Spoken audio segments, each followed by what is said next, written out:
No la escuchamos.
Bien, vamos a dar unos minutos mientras se soluciona este temita técnico.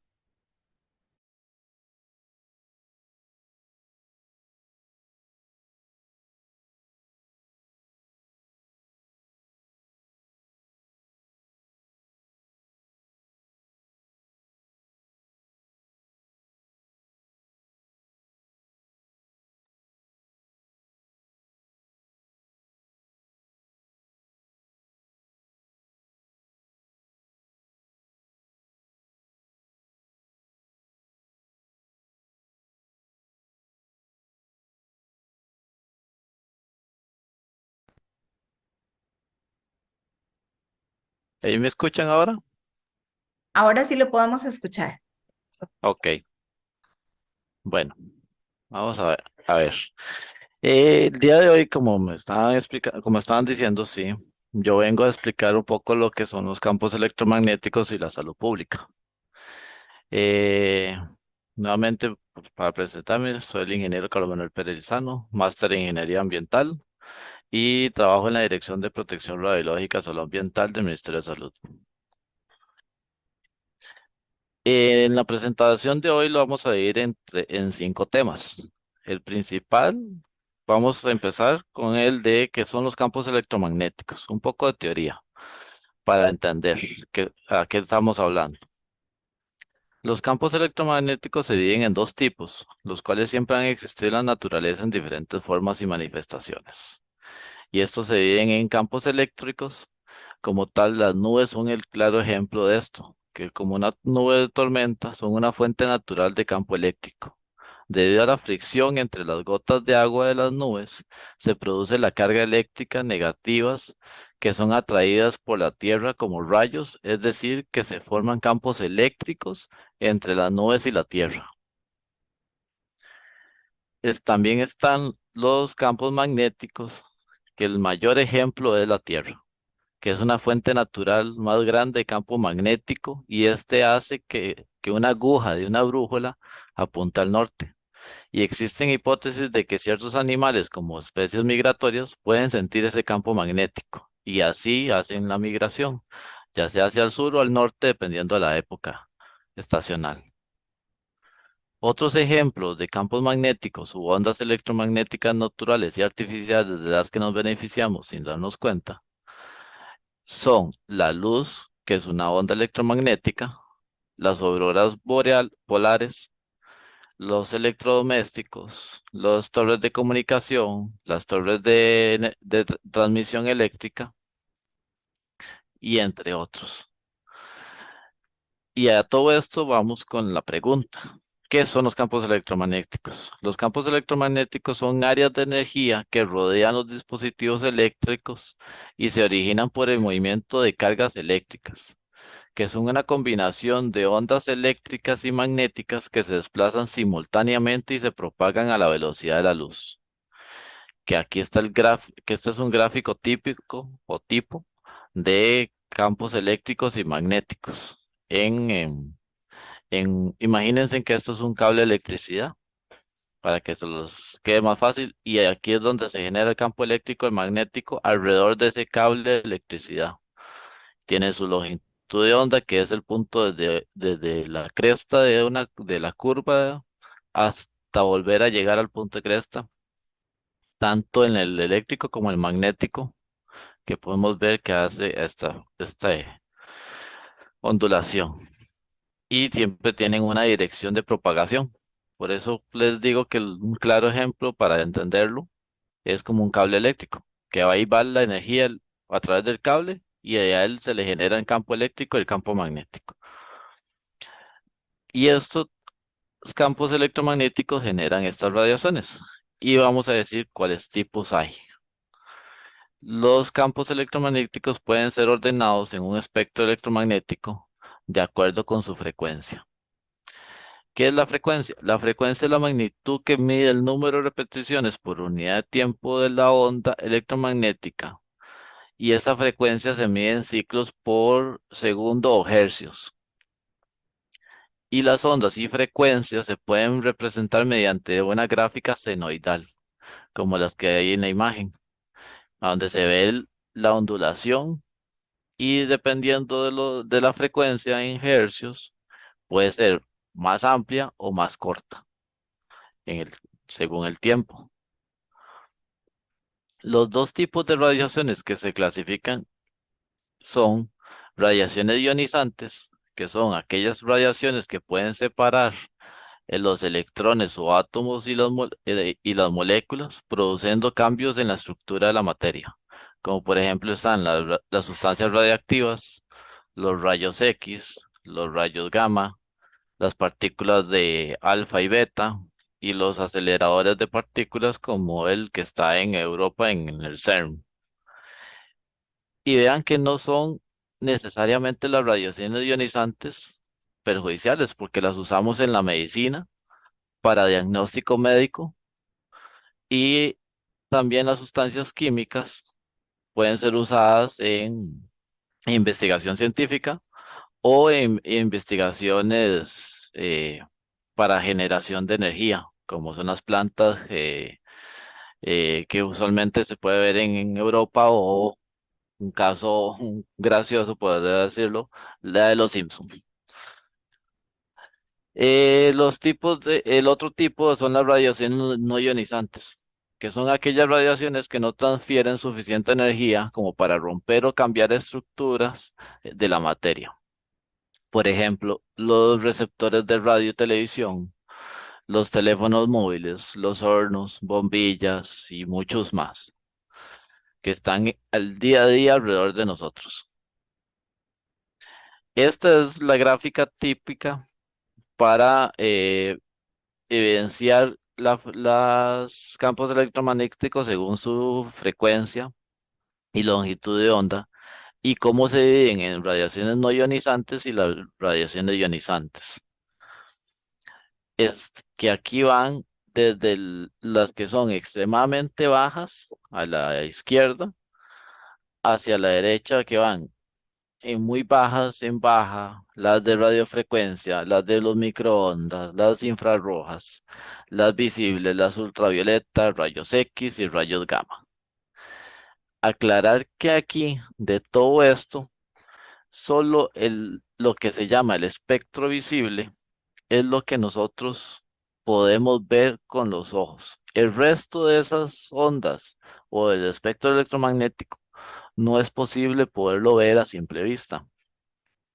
Y hemos, con el avance de la ciencia, descubierto cómo utilizarlas a favor del ser humano, como están en todos estos ejemplos, desde la televisión, el radio, los teléfonos, microondas con los que calentamos la comida, las comunicaciones, el infrarrojo, que es esa señal que le da el mando al televisor para poder cambiar el canal o todos, como ya dije, en la parte médica o de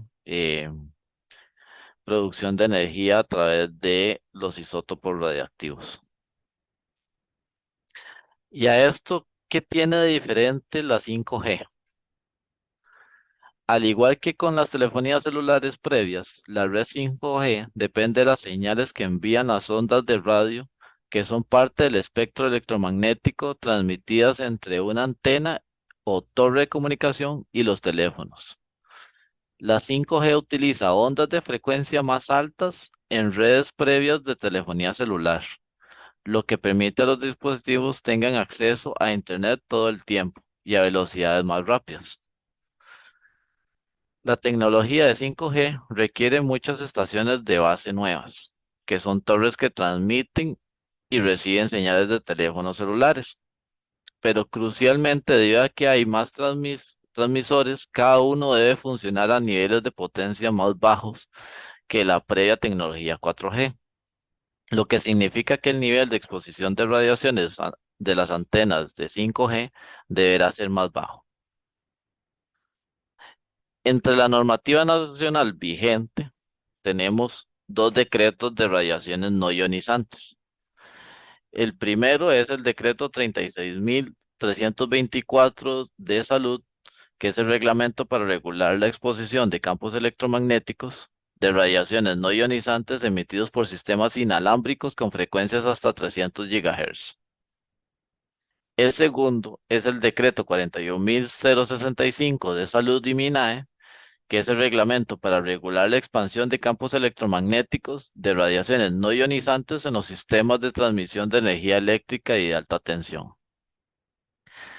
En ambos reglamentos está especificado los rangos de necesarios o límites para en el primero, en el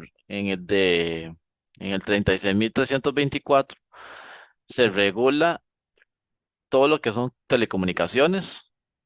Y en este segundo, en el 41.065, se regulan todo lo que es sistema de alta tensión, que son subestaciones, torres de transmisión eléctrica, por ejemplo.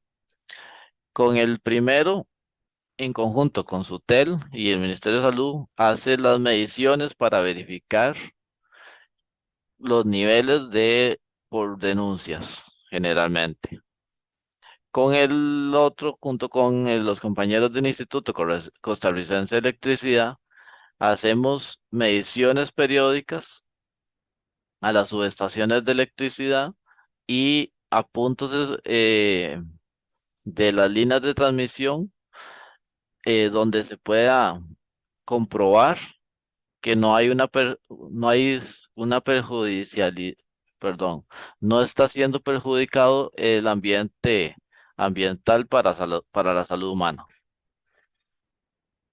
Y a esto, en la último punto y tema, que es de la salud pública, les vengo a responder qué ha dicho la Organización Mundial de la Salud, u OMS.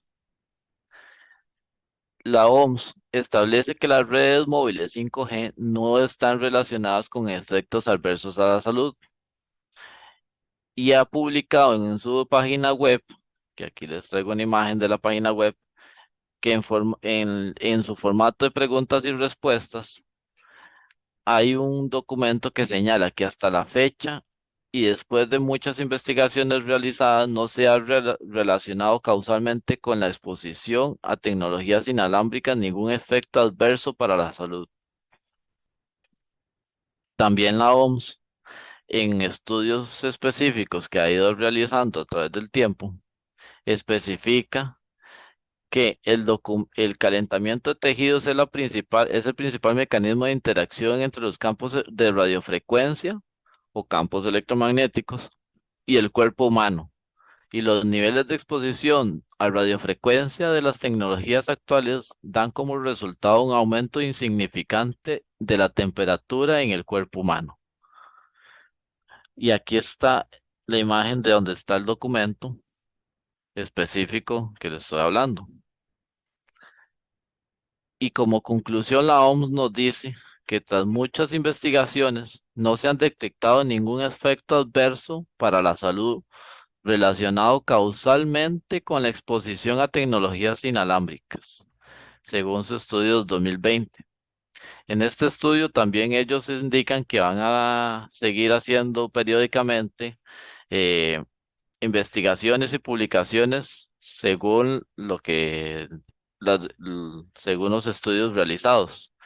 Se esperaba que para 2022 se generara otra nueva publicación, pero como es de conocimiento de todos, después de 2020 empezó la pandemia por el COVID-19 y la OMS se debió a enfocar en los temas de estudios y análisis de todo lo relacionado con el COVID y lamentablemente no se pudo hacer o no pudieron hacer la publicación. Esperamos pronto sea que se publique esto de parte de la OMS para tener nuevas evidencias de que, como les dije en la teoría, las radiaciones no ionizantes no tienen la suficiente fuerza como para romper o hacer una división de la materia. Por eso no son perjudiciales para la salud. A todo esto, muchas gracias por su atención. Aquí está mi correo electrónico por aquello de alguna duda, consulta en días posteriores.